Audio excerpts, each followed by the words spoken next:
Hello, nice to meet you. My name is Karina. Thank you very much for agreeing to this meeting. Did they tell you anything about what it was about? Can you say that again, please? Sorry. Did they tell you anything about what it was about? A little bit. What this call is about?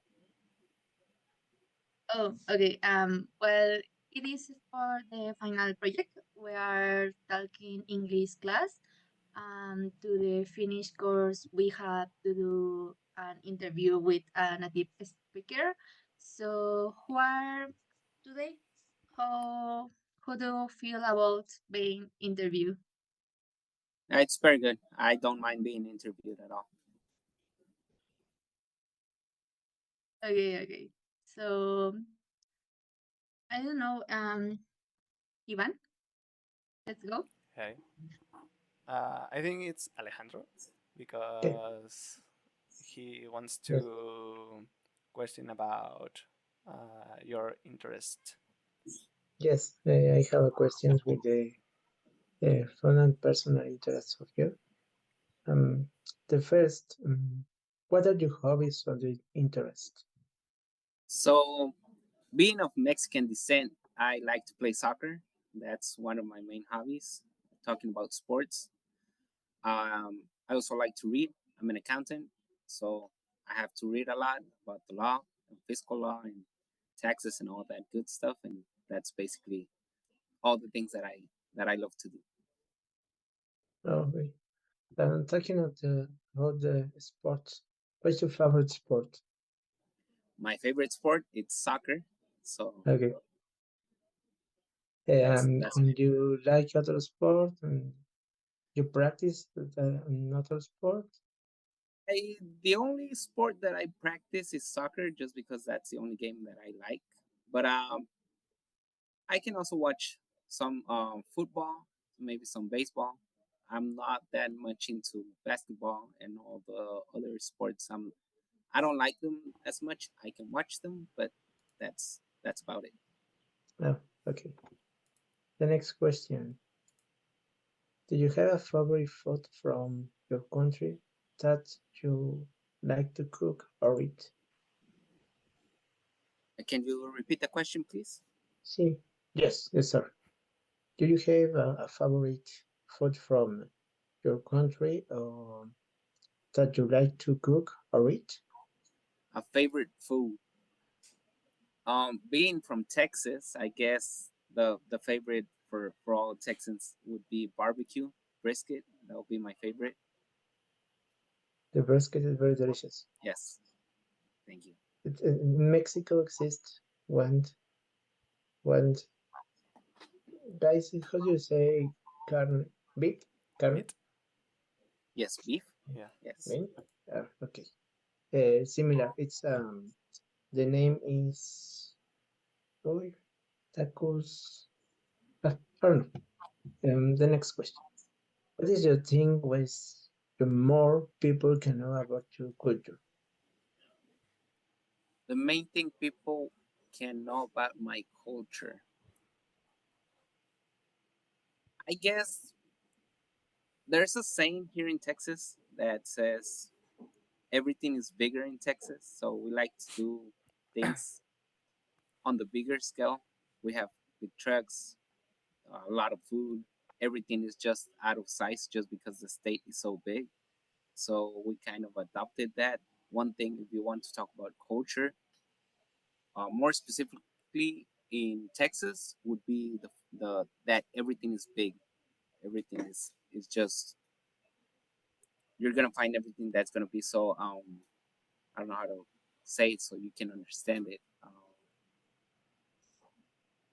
You're gonna find everything with big proportions. That's about it. And in general, the American culture would be it's diverse. You can find everything. You can find uh, all the cultures within the country. You can find Asian culture, African culture, Hispanic, and all different cultures will be united, and there's all these mixes.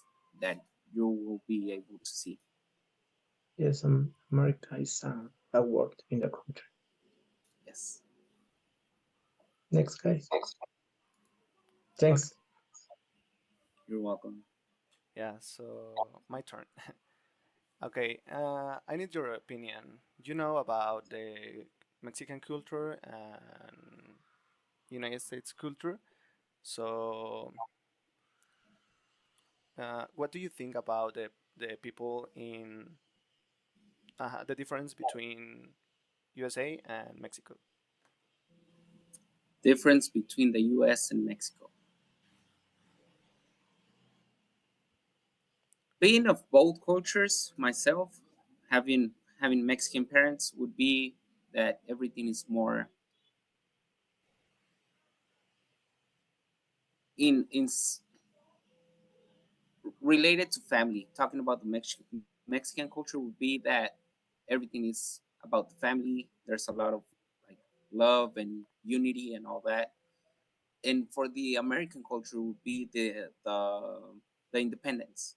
Okay. Every, everybody's tends to leave the family. You usually move to other states once you finish school, high school. You tend to go to other states just to continue your education. A lot of traveling, meeting new places.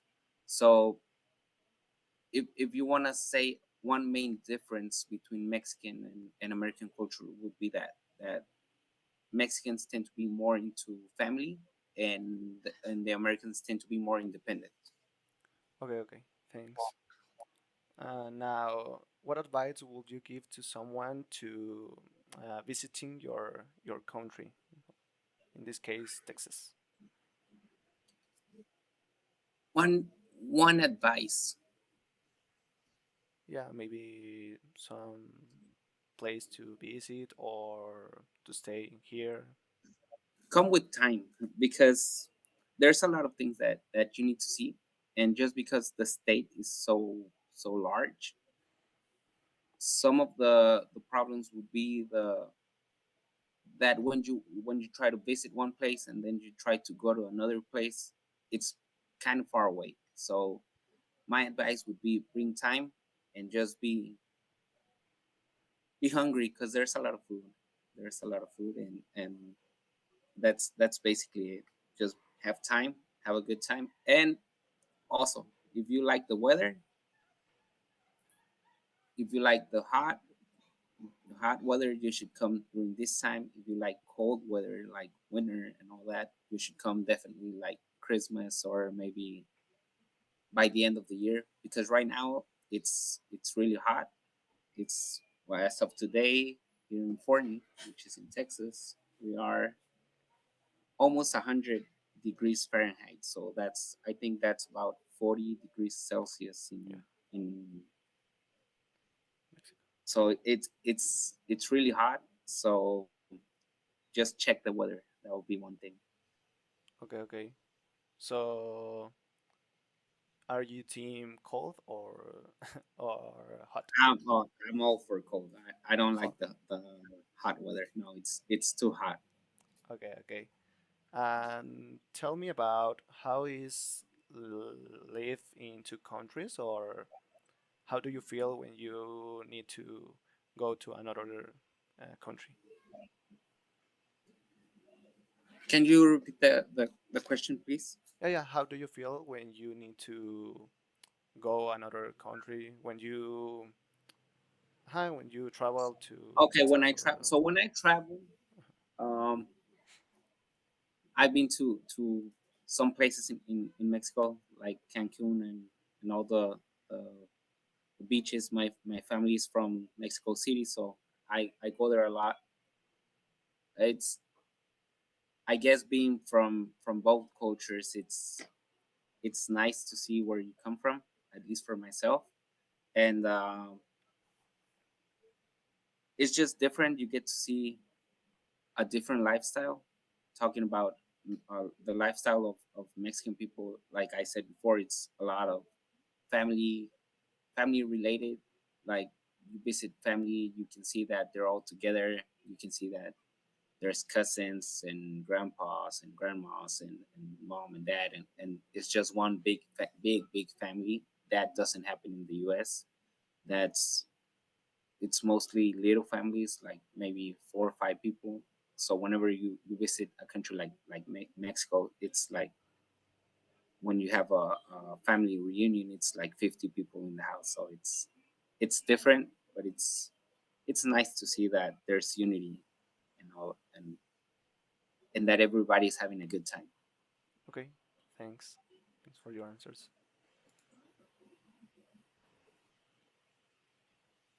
And now, continuing with your culture, what do you like the most about your culture? What do I like more about the culture? I would have to say the independence, just that they teach you here that you need to travel a lot, that you need to get to know the world as it is, to meet new people, just to don't be afraid to leave your family, to don't be afraid to try new stuff. That's one of the main things that the US tries to teach all the people that live here, that you don't need to be afraid to do something, and that you need to just travel and see the world. That's one of the main things in the culture, and that you need to adapt. That if you have someone that comes from another country, you can take the good and leave the bad, and just continue to grow and to mix all the cultures into the best scenario possible, that so that you can live a happy and just prosperous life. Okay. How do you keep your culture alive while living here in Mexico? How would I? Can you say that again?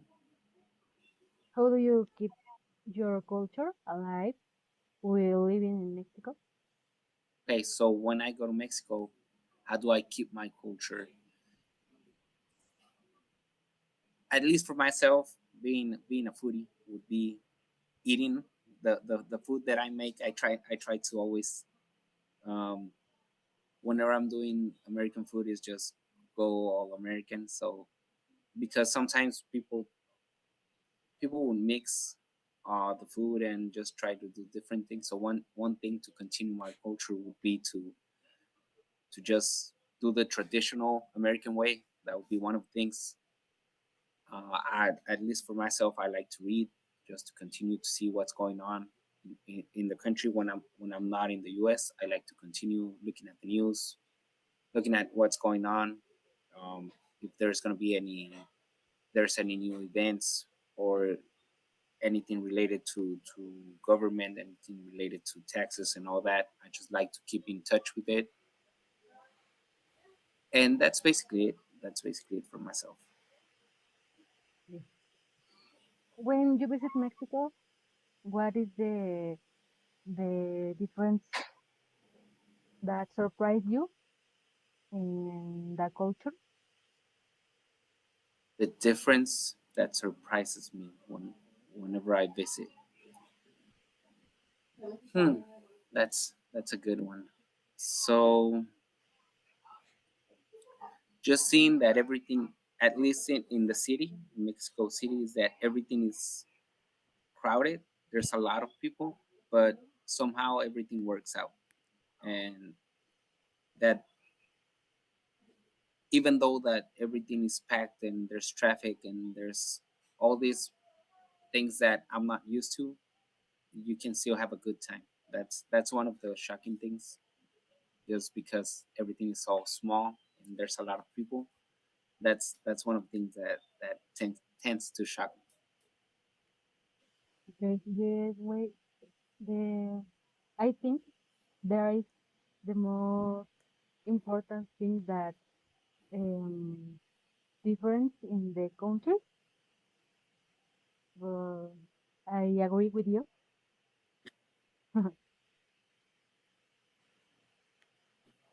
And if it's more personal, you have Any tradition with your family? I guess all the regular stuff like Independence Day and being being of Mexican descent. One of the main traditions you could say that probably you don't have in Mexico is uh, Cinco de Mayo. That's something that here in the U.S. it's celebrated a lot, at least for the Mexican culture, but not as much in Mexico. So that's something that people just sometimes they don't look at it the same way. Some American people even think that May 5th is Independence Day. So that's not always the case, but some people think that, and that's one of the traditions. Another one would be probably Christmas. That's something we look forward to, and just like Halloween and all that. It's kind of like in Mexico, but it's not the same. It's that's some traditions that look alike, but they're not the same. Oh, thank you for your information. You're welcome. You say that your family has Mexican ancestry, but talking do speak Spanish. Excuse me. Sorry. You say that your family has Mexican ancestry, but that you speak Spanish. You are speaking Yes, Spanish, right? yes, I speak Spanish as well. You want me to speak in Spanish? Yes. Okay. Yo también hablo español. No tengo problema en cualquiera de los dos idiomas. Viajo mucho a México. Es algo que el idioma no se me complica en ninguna de las dos. Y puedo seguir hablando en cualquier idioma, cualquiera de esos dos. Would you like to speak another language? I would like to learn French. That's just because of my job. It requires me because I work for a French company. So that's something I would like to do in the future. But it's a little bit hard for me to speak French. You like learning language, or it is more for working, for work? I do like to learn. I would like to learn a lot of languages, but I guess I just don't have the time. I do like I do like to be able to speak, to communicate with other people from other countries. That's that's one of the things that I like to do. But at least for myself, it's hard to learn a new language. It was hard for me to learn another language. So just thinking that I need to learn French, it's difficult for me. Well, thank you very much for supporting use this project. Also, if you could give you some advice or how to speak more friendly, or what do you think about we do we are doing? Okay, so all of you guys are doing great. Um, I My advice would be don't be afraid because sometimes we tend to be more scared of what people think, and you're kind of shy. I can sense, I can hear that you guys are shy, and that should not be the case. You should be confident. You should be just not scared at all. Just go, just say it as it is. If it comes out wrong, if you say something that it's not the right way that you or the way that you wanted to say, just say it again because it's not your first language. And English can be a little bit complicated at first, but just continue to do it all the time. Don't be afraid. Don't be nervous. And if you say something wrong, the worst thing that can happen is someone's gonna be laughing at you. But that's just gonna be for a little bit. You need to be you need to be able to understand that you are learning a new language. You are being able to communicate in another language that's not your own. you guys speak Spanish. So just don't be afraid to use your English. Don't be shy, and that's my advice. Listen to music in Mhm. English. That helps. Listen to movies. Sometimes we don't like that. I guess one way that I continue to be able to speak English and Spanish is that I listen to both music in both languages, and I watch movies in both languages. So that's something that you need to get in your system, that you need to practice every day, every day. Just look for a movie, watch it in English. Maybe the next time you can watch it in Spanish, and same thing with the music. Listen to music in English, listen to music in Spanish. That something that's gonna help you to be able to switch and go back and forth, so you you can speak both languages, and it won't be hard. At first, it is, but then it gets easy. So just practice every day, and you guys are doing great. You have good accents. You are able to communicate, and that's a good thing. Also, you need to learn new words. Just try to learn maybe a new word one day, 1 week, one per day, one per week, and just try practice it and go over it again and say it and say it and say it, and you're gonna be able to speak better with time. So that will be thank you very much again. You Thanks. guys are very welcome. Thanks.